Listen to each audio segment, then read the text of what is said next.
ఏమండి ఒకసారి ఈ బుక్ పట్టుకోండి. ఏంటి ఇప్పుడు మళ్ళా? దసరా మామూలు రాయండి ముందు. రాయండి. ఏం ఈ పనుల్లో కనిపించలేదు. బట్టలు ఉతికే ఆమెకి 500.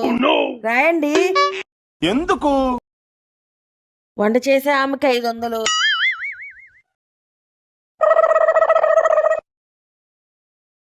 ఇల్లుడిచే ఆమెకి 500. విధ ఆడిందిరా నీతో నీ వింత నాటకం. అంట్లు తోమే ఆమెకి 500.